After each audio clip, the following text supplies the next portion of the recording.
Hi students, welcome back on कैंसीकर्स। तो पिछली वीडियो में हमने पढ़ा था डिफेक्ट्स के बारे में कि सॉलिड्स में कौन कौन से डिफेक्ट्स होते हैं, क्यों आते हैं, कैसे कैसे होते हैं। सो आज हम पढ़ने जा रहे हैं इलेक्ट्रिकल प्रॉपर्टीज के बारे में। As we all know, solids exhibit a long range of electrical properties ranging from 10 raised to the power minus 20 to 10 raised to the power 7 ohm inverse meter inverse। अब ये रेंज किस चीज की है? ये रेंज है उनकी कंडक्टिविटीज की। सो कंडक्टिविटीज एक मेजर होता है किसी देखने का कि किसी सॉलिड में कोई भी सॉलिड कितनी इलेक्ट्रिसिटी को कंडक्ट कर सकता है। So that is conductivity. So solids can be classified into three different types on the basis of this conductivity range. First is conductors. What are conductors? सबको पता है कि वो solid substances जो इलेक्ट्रिसिटी को कंडक्ट कर सकते हैं that are conductors. So conductors जो इलेक्ट्रिसिटी को कंडक्ट कर सकते हैं it means कि उनकी कंडक्टिविटी भी क्या होगी? हाई होगी सबसे। So इनकी कंडक्टिविटी कहाँ रेंज करती है? 10 raised to the power 4 to the 10 raised to the power 7 ohm inverse meter inverse सबसे हाई कंडक्टिविटी होती है इनकी। For example, metals have conductivity of order 10 raised to the power 7 which are good conductors. Next is insulators. Insulator भी आपको सबको पता है वो solid substances जो इलेक्ट्रिसिटी को कंडक्ट नहीं कर सकते। अगर वो इलेक्ट्रिसिटी को कंडक्ट नहीं कर सकते it means they should have very low range of conductivities. So low conductivity is ranging from 10 raised to the power minus 20 to 10 raised to the power minus 10 ohm inverse meter inverse. Next is semiconductors. As the name indicates, semi means बीच वाला काम, means intermediate. So these are the solids having conductivities in intermediate range from कहाँ से कहाँ तक? 10 raised to the power minus 6 to the 10 raised to the power 4 ohm inverse meter inverse. So these are the basic electrical properties of solids. So next is conduction of electricity in metals. How metal conduct electricity? So a conductor may conduct electricity through the movement of electrons or ions. सबको पता है कि कोई भी conductor जो electricity conduct करता है किसकी वजह से करता है? तो इलेक्ट्रॉन्स की मूवमेंट से या आयंस की मूवमेंट से। अब जो मेटल्स हैं वो इलेक्ट्रिसिटी कंडक्ट करते हैं, वो किसकी हेल्प से करते हैं? इलेक्ट्रॉन्स की मूवमेंट से। और आयंस किस में होते हैं? इलेक्ट्रोलाइट्स में होते हैं। क्लियर? एक मेटल जो होता है वो अपनी मोल्टन स्टेट में भी और सॉलिड स्टेट में भी इलेक्ट्रिसिटी को कंडक्ट कर सकता है। अभी इलेक्ट्रिसिटी कंडक्ट करते कैसे हैं?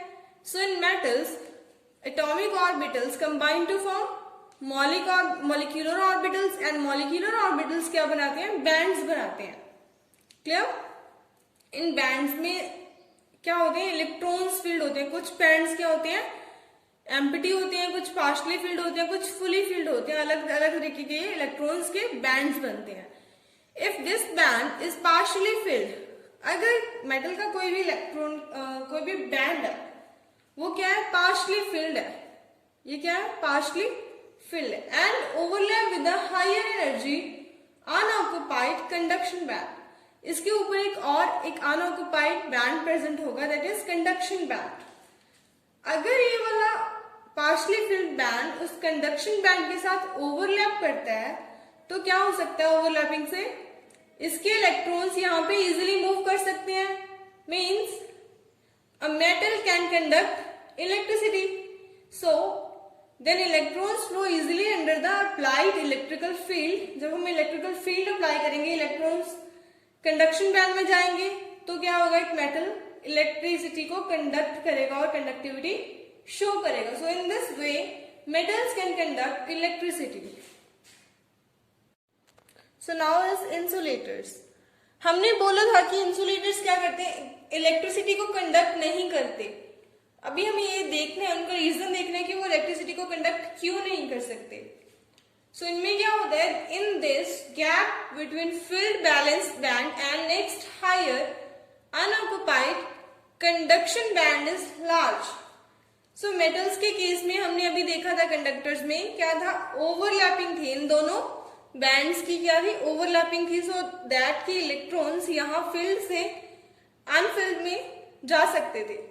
लेकिन यहाँ पे क्या है, इस अनऑक्युपाइड कंडक्शन बैंड और फिल्ड बैंड में एनर्जी गैप क्या है, ज्यादा है। इतना ज्यादा है कि इलेक्ट्रॉन्स यहां से जंप करके यहाँ पे नहीं जा सकते। So electrons can not jump to it and such a substance have small conductivity. So इस तरीके के सब्सटेंस की कंडक्टिविटी क्या होती है, स्मॉल होती है। It means it behaves as an insulator, so that वो एक इंसुलेटर की तरह से बिहेव करता है। So this is insulators. So now is insulators. हमने बोला था कि इंसुलेटर्स क्या करते हैं, इलेक्ट्रिसिटी को कंडक्ट नहीं करते। अभी हमें ये देखना है, उनका रीजन देखना है कि वो इलेक्ट्रिसिटी को कंडक्ट क्यों नहीं कर सकते। सो इनमें क्या होता है, in this gap between filled valence band and next higher unoccupied conduction band is large. So metals के केस में हमने अभी देखा था, कंडक्टर्स में क्या था, ओवरलैपिंग थी, इन दोनों बैंड्स की क्या थी, ओवरलैपिंग थी। सो दैट की इलेक्ट्रॉन्स यहाँ फील्ड से अनफिल्ड में जा सकते थे।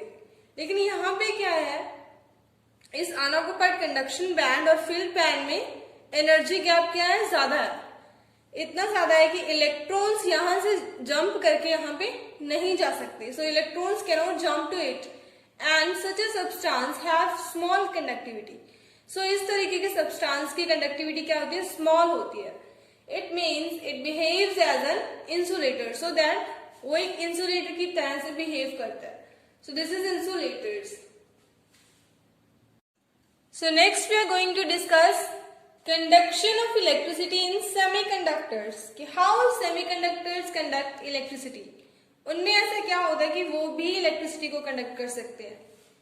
In case of semiconductors, gap between conduction band and filled band is small. So as you can see in this diagram, this is conduction band and this is filled band, and gap between them is small. Therefore, इस small gap की वजह से क्या होगा, some of the electrons में jump to the conduction band. So कुछ electrons यहां से जंप करके कंडक्शन बैंड में चले जाएंगे। It means they can conduct some electricity. इनकी इलेक्ट्रिसिटी टेम्परेचर से राइज की जा सकती है, मीन्स इंक्रीज इन टेम्परेचर इनकी कंडक्टिविटी को इंक्रीज कर देता है। क्यों, क्योंकि अगर टेम्परेचर इंक्रीज करेंगे तो इनके जो इलेक्ट्रॉन्स होंगे वो ज्यादा जंप करेंगे कंडक्शन बैंड में, सो दैट उनकी कंडक्टिविटी क्या हो जाएगी, इंक्रीज हो जाएगी। Substances like silicon and germanium show this type of behaviour. So उन्हें क्या बोलेंगे हम, सेमीकंडक्टर बोलेंगे, सिलिकॉन और जर्मेनियम को।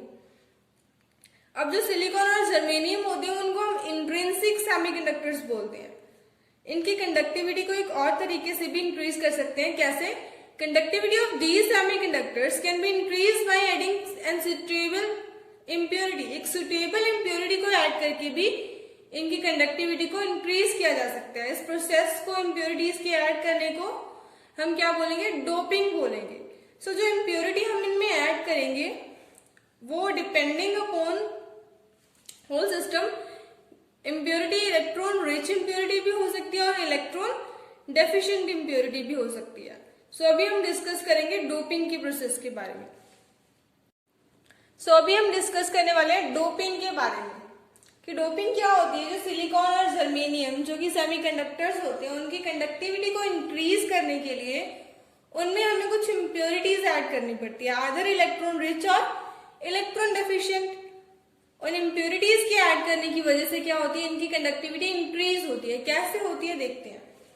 Firstly we are talking about electron rich impurities. Electron rich, अभी हमें पता है कि सिलिकॉन और जर्मेनियम किसके हैं, ग्रुप 14 के एलिमेंट्स हैं। मींस इनमें कितने इलेक्ट्रॉन होते हैं, वैलेंस में, वैलेंस शेल में 4 electrons. So these red dots are silicon. So this is silicon semiconductors having 4 valence electron. एक के पास 4 बैलेंस इलेक्ट्रॉन्स हो, ऐसी अरेंजमेंट होती है इनमें। इनको डोप करना है इलेक्ट्रॉन रिच, मींस इनसे ज्यादा इलेक्ट्रॉन वाले इम्प्योरिटीज, मींस ग्रुप 15 एलिमेंट से, फॉस्फोरस और आर्सेनिक। फॉस्फोरस और आर्सेनिक ग्रुप 15 के हैं, तो इनमें कितने वैलेंस इलेक्ट्रॉन होंगे, 5 वैलेंस इलेक्ट्रॉन्स। क्लियर। अभी देखते हैं कैसे इसमें हम करते हैं एक्सचेंज। क्या ऐड कर दिया, सपोज हमने इसमें ऐड कर दिया आर्सेनिक हैविंग 5 वैलेंस इलेक्ट्रॉन, 4 तो इसमें इन्वॉल्व होंगे बॉन्डिंग में, कोवेलेंट बॉन्डिंग में, और एक इसका फ्री रह जाएगा. They occupy some of the lattice site in silicon or germanium crystal. 4 out of 5 electrons are involved in covalent bonding and 5th extra electron is delocalized. ये क्या है, delocalized electron है. Delocalized electron means movable, जो पूरे crystal में move करते हैं, delocalized. So these electrons increase the conductivity of semiconductor. In electrons की वजह से ही सेमीकंडक्टर की कंडक्टिविटी इंक्रीज होती है. Here silicon doped with electron rich impurities, it means they are called as n-type semiconductors. तो इनको क्या बोलेंगे हम, n-type semiconductors. So this is about electron rich impurities. Next we are going to discuss about electron deficient impurities. Means silicon or germanium can also be doped with group 13 elements. Group 13 elements कौन कौन से, boron, aluminium and gallium. Group 13 के elements it means they have 3 valence electron. इनमें कितने electrons होते हैं, 3 valence electrons. The place where 4th electron is missing is called electron hole. अभी crystal में देखो, ये सारे क्या है, सिलिकॉन और जर्मेनियम. इनमें से हमने एक को रिप्लेस कर दिया, डोप कर दिया किससे, बोरोन से. सो बोरोन के पास होती है 3 इलेक्ट्रॉन्स. इट मींस एक इलेक्ट्रॉन की जगह पे क्या आ जाएगा, 4th इलेक्ट्रॉन की जगह पे होल आ जाएगा. इसको इलेक्ट्रॉन होल भी बोलते हैं और वैकेंसी भी बोलते हैं, इलेक्ट्रॉन वैकेंसी. अभी क्या होगा कि ये होल है, कोई भी नेबरिंग में से कोई भी इलेक्ट्रॉन आएगा और इस होल को ऑक्यूपाई कर लेगा. अगर ये इलेक्ट्रॉन यहाँ पे शिफ्ट हो गया तो इसकी जगह पे क्या आ गया, होल. So, ऐसे यहां से कोई इलेक्ट्रॉन जाएगा फिर यहाँ पे होल हो जाएगा. ऐसे क्या, ऐसे अपीयर होता है कि होल जो है ना वो मूव कर रहा है क्रिस्टल में. Clear. An electron from the neighboring side come to fill the hole and creating a hole at its own position. It appears as if holes are moving in the crystal. So this type of semiconductors are called p-type semiconductors. P means positive. Hole को यहाँ पे positive से represent किया गया. Clear? So these are electron deficient impurities. इनकी वजह से भी क्या होती है, conductivity of semiconductor increase होती है. Clear? So now we will discuss about applications of n-type and p-type semiconductors. First is diode is a combination of n-type and p-type used as a rectifier. So diode क्या होते हैं, ऐसे devices जो current को एक ही direction में flow करवाते हैं. कि उनकी एक साइड में रेजिस्टेंस कम होती है और दूसरी साइड में रेजिस्टेंस ज्यादा होती है. मींस करंट को यूनिडायरेक्शनल कंडक्ट करते हैं, एक ही साइड में लेके जाते हैं, वही होते हैं रेक्टिफायर्स.